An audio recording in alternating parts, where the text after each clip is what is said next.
Merci beaucoup à Khali Djamé qui assure la partie technique. Merci, chers auditeurs, d'avoir choisi la 90.0, la radio communautaire de Sédhiou, la radio municipale. On émet à partir de l'hôtel de ville de Sédhiou. Donc aujourd'hui, nous recevons M. Amadou Kanouté, directeur exécutif de l'Institut panafricain pour la citoyenneté, les consommateurs et le développement, SICODEV Afrique. À côté, notre consultant, le Kissima Djedou, qui va nous accompagner dans cette émission. M. Kanouté, bonsoir. Bonsoir. Kissima. Ok, merci, directeur. Donc, je dis bonsoir. Bonsoir. À M. Kanouté Amadou. Bonsoir, c'est mon plaisir de vous retrouver. Merci bien. Monsieur Kanouté, merci d'avoir répondu à notre invitation. Pour notre première question, votre organisation SICODEV Afrique est en visite dans le PACAO. Pouvez-vous expliquer à nos auditeurs la mission et la vision de votre organisation? SICODEV, c'est des citoyens actifs, des citoyens qui, quand ils sont conscients de leurs droits et de leurs devoirs, ne rechignent pas quand il s'agit de lever la main et de dire telle politique publique, on va, telle politique publique, nous avons quelques préoccupations avec ça. Ça, c'est la citoyenneté, l'éducation de la citoyenneté. Mais c'est aussi des consommateurs qui sont sur des marchés. Les marchés, c'est au quotidien, nous avons besoin de manger, nous avons besoin de nous soigner, nous avons besoin d'aller à l'école, nous avons besoin d'eau, d'électricité et de communiquer. Donc, il faut que nous puissions, en tant que consommateurs, connaître nos droits et devoirs. C'est ce que nous appelons des consommateurs avertis. Nous estimons qu'avoir des citoyens actifs, des consommateurs avertis, c'est la principale piste pour un développement durable. C'est cela notre vision. C'est cela qui explique le nom de SICODEV, citoyenneté, consommateur et développement. Ok, merci Amadou. Merci de la présentation faite par votre organisation et pour votre organisation et pour les consommateurs avertis que nous sommes. Comment entendez-vous atteindre ces résultats escomptés? Ces résultats, c'est à travers l'éducation, à travers l'information des consommateurs, à travers la représentation des consommateurs, à travers la protection des consommateurs. Mais nous avons fait un parti pris à SICODEV. Notre parti pris, c'est de dire tout ce travail d'information, d'éducation, de protection et de représentation des consommateurs, nous allons le faire sur deux bases. Le premier, c'est de la recherche, des plaidoyers étayés, des plaidoyers documentés. Nous ne dirons jamais à SICODEV ce dont nous n'avons pas des informations que nous pouvons défendre à tout moment. Ça, c'est la première chose qui caractérise SICODEV. C'est un parti pris stratégique que nous avons fait. La deuxième chose, c'est le choix de travailler pour les citoyens et les consommateurs les plus démunis. Vous avez une piscine, vous la remplissez d'eau, vous avez un problème de facturation avec Sen'Eau, vous viendrez nous voir, on vous dira, nous ne sommes pas sûrs de pouvoir vous aider avec des réclamations. Il y a bien d'autres organisations de consommateurs qui sont plus dans cela. Par contre, on se battra pour que le citoyen, le consommateur démuni qui a juste besoin de 20 mètres cubes d'eau tous les 2 mois pour pouvoir satisfaire ses besoins essentiels, on influencera les politiques dans nos actions de représentation. Nos recherches vont nous donner les pistes par lesquelles nous pouvons passer pour que les politiques publiques qui sont élaborées et mises en œuvre par les gouvernements puissent répondre aux besoins de ces consommateurs-là qui ont besoin juste de 20 mètres cubes d'eau pour pouvoir satisfaire leurs besoins essentiels. Merci, Bien, M. Kanouté. bien, action très louable, M. Amadou Kanouté. Donc, le citoyen, une fois averti et une fois conscient, donc saura à quel point, donc sur quel pied mettre donc ses pieds. Vous aviez tantôt parlé que vos actions sont concentrées sur la base du plaidoyer. Est-ce que vous êtes avec des organisations seules qui puissent vous accompagner donc à l'atteinte de vos objectifs? Absolument. Le plaidoyer, c'est la voix de plusieurs personnes, de plusieurs institutions, de plusieurs acteurs qui disent tous et qui entendent tous la même chanson. Je peux monter sur une montagne si vous voulez et dire tout ce que je veux. Tant que je suis seul, on dira c'est juste Amadou Kanouté. Mais si je le dis, que d'autres organisations le disent, que d'autres acteurs le disent, d'autres parties prenantes le disent, alors les politiques, les gouvernants peuvent prêter une attention plus soutenue. Tout simplement parce que la loi des normes est importante quand il s'agit d'influencer des politiques publiques. Les partenariats stratégiques, les alliances, c'est une piste stratégique sur laquelle SYCODEP est engagé. Nous sommes dans plusieurs réseaux, tant au plan national, dans le secteur de la santé, dans le secteur de l'eau et l'assainissement, dans le secteur de l'énergie, dans le secteur de l'agriculture, l'agroécologie. Nous sommes dans des réseaux à tous ces niveaux-là. Ça, c'est au plan national. Au plan régional, nous avons influencé l'élaboration des politiques de couverture de maladies universelles jusqu'auprès de l'OAS, l'Organisation ouest-africaine de la santé, qui est le bras technique de la CEDEAO pour l'accès des citoyens les plus défavorisés à la santé. Au plan international, il en est de même. Nous sommes dans des réseaux qui nous permettent de faire entendre nos voix jusque dans les institutions les plus hautes qui puissent exister, tant aux Nations Unies que dans les institutions financières comme la Banque mondiale, le FMI. C'est notre source de survie. Notre plaidoyer ne peut porter que si nous pouvons le mener ensemble avec d'autres acteurs. Merci, M. Kanouté. Je rappelle aux auditeurs que nous recevons M.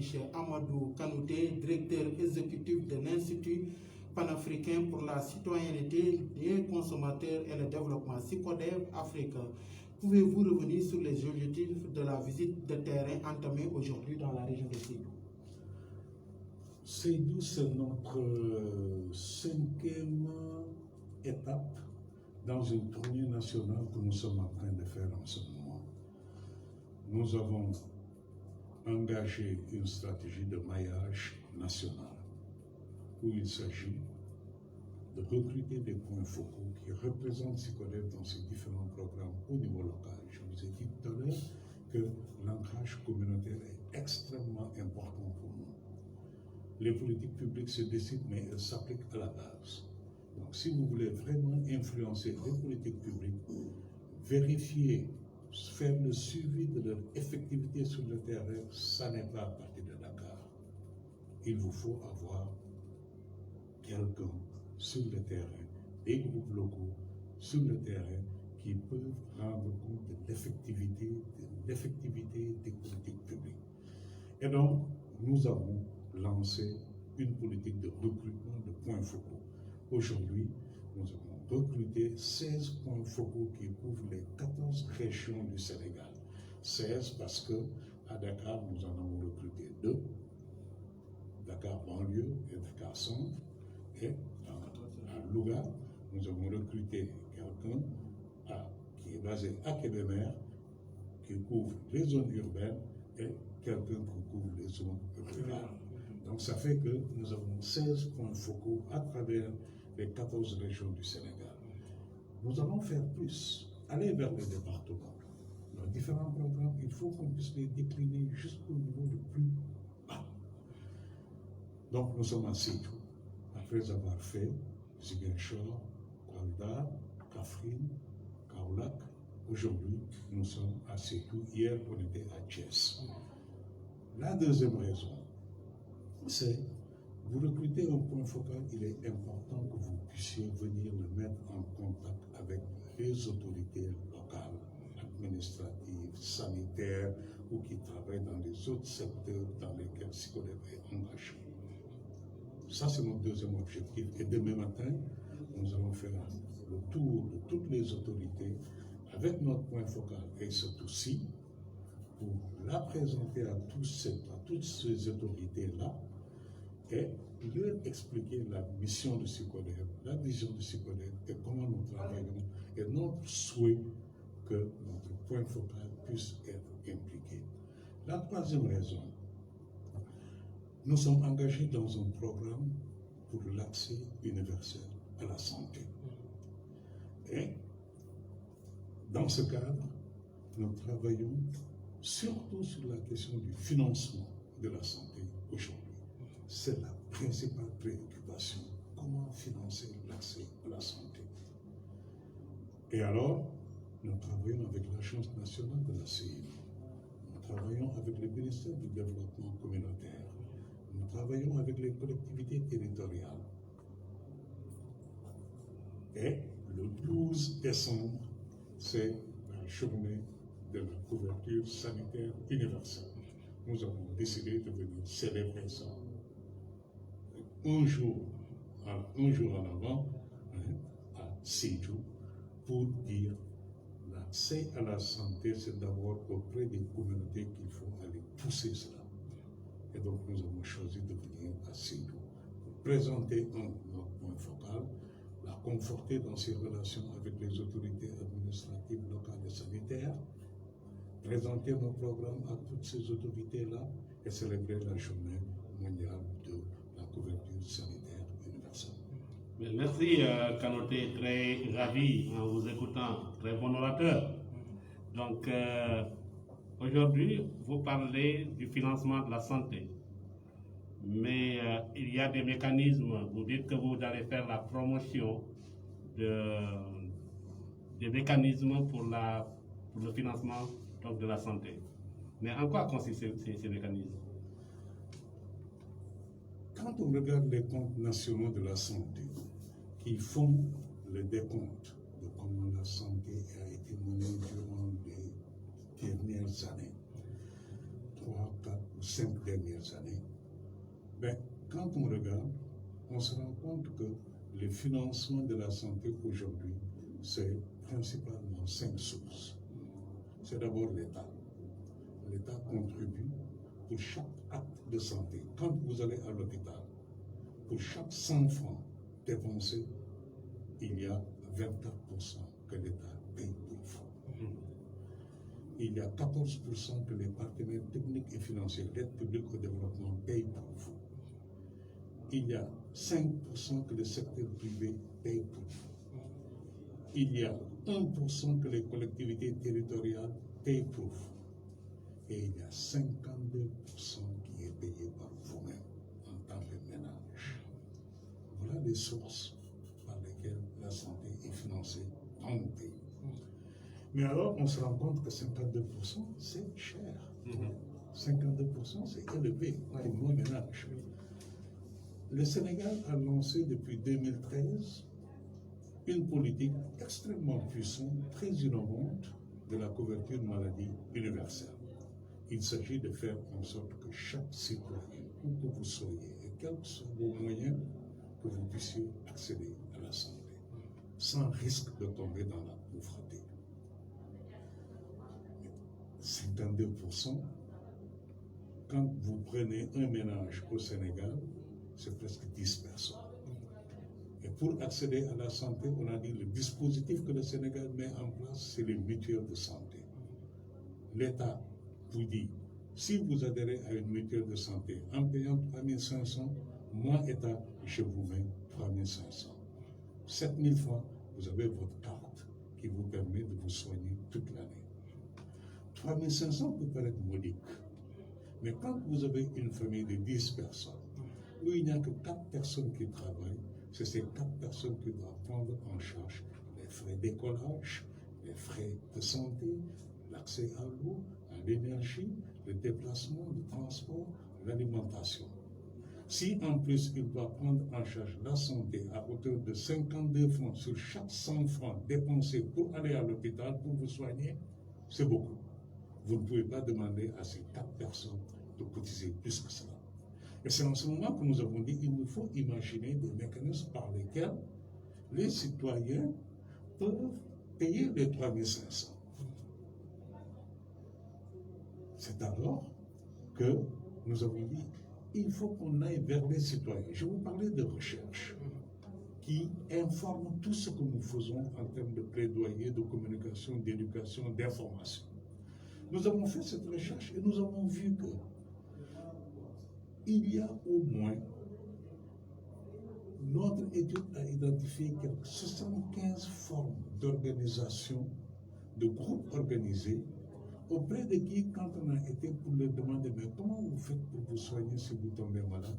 Ils nous ont dit, nous, on a mis en place une caisse de solidarité.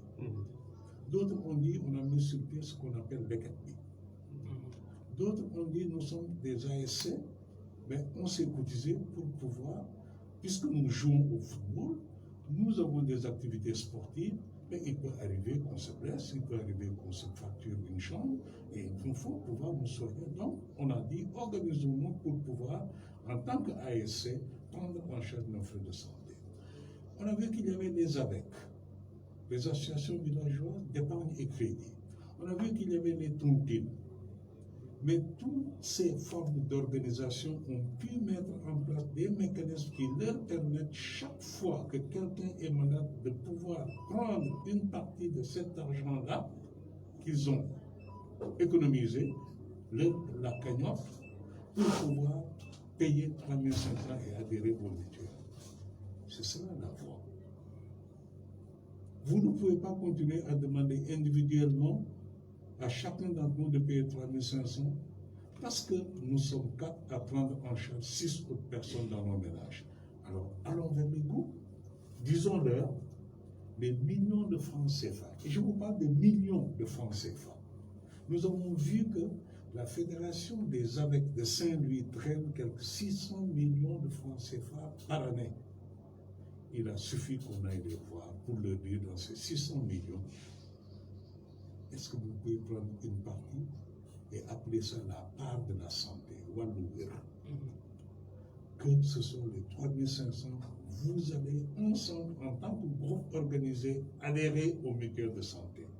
C'est ce qu'on a appelé le mécanisme endogène de financement de la santé. Un exemple très concret qui vous permet de voir que ces mécanismes existent et sont contrôlés par nos populations. Est-ce qu'ils peuvent influencer positivement l'accès aux soins? Pardon? Est-ce qu'ils peuvent influencer positivement l'accès aux soins de santé? Exactement. Positivement, tant sur le plan du nombre de personnes qui adhèrent au mutuel, donc le taux d'enrôlement va augmenter. 2, ils peuvent influencer, plus ils sont nombreux, plus ils ont la possibilité de dire nous voulons tel type de qualité de soins de santé. Mais 3, l'argent, le financement de la santé est beaucoup plus solide et beaucoup plus pérenne. Imaginez un village où chacun se réveille chaque matin et consacre 1 heure de temps à un champ collectif, à un champ communautaire.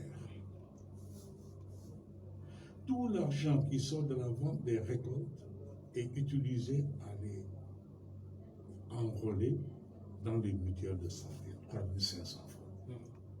C'est un petit village derrière Sokol qui a inventé ce mécanisme-là. C'est le chef de village qui a dit, ce champ, je le mets à la disposition des citoyens de mon village, que Mohamed Maya. Consacrez-y 1 heure de temps, chaque jour.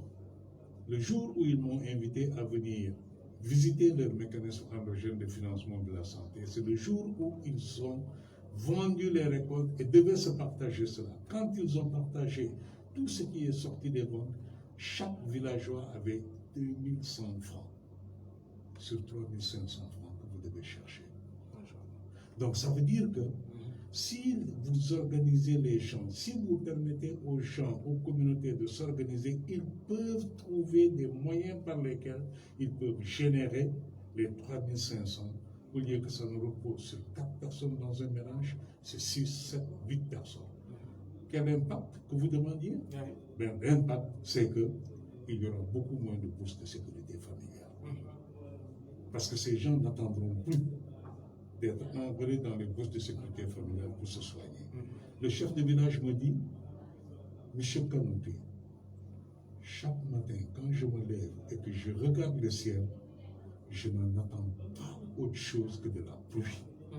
S'il pleut, je cultive les champs, et quand je cultive les champs, j'ai ma cotisation pour les mutuelles de tous mes agents. Voilà ce que c'est qu'un mécanisme endogène de financement de la santé. On peut être pauvre, mais cela ne veut pas dire qu'on n'est pas productif. Voilà. Merci, Kanouté. Donc, en allant sur la base des associations villageoises d'épargne et de crédit, de ces tontines, de ces lequettes, vous saviez que c'est des groupes de personnes qui sont autour de ces mécanismes. Et que pour la CMU, pour intégrer la CMU, il faudrait donc vous individuellement, mais également vous supporter certains membres de votre famille. Mais est-ce qu'à partir de ces groupes organisés, la CMU leur permet de prendre en charge d'autres personnes qui ne sont pas membres de ces associations villageoises d'épargne de crédit? Cela est tellement confirmé qu'aujourd'hui, nous sommes en partenariat avec l'Agence nationale de la couverture maladie universelle, avec les agences régionales de la couverture maladie universelle, pour identifier ces groupes-là et les promouvoir.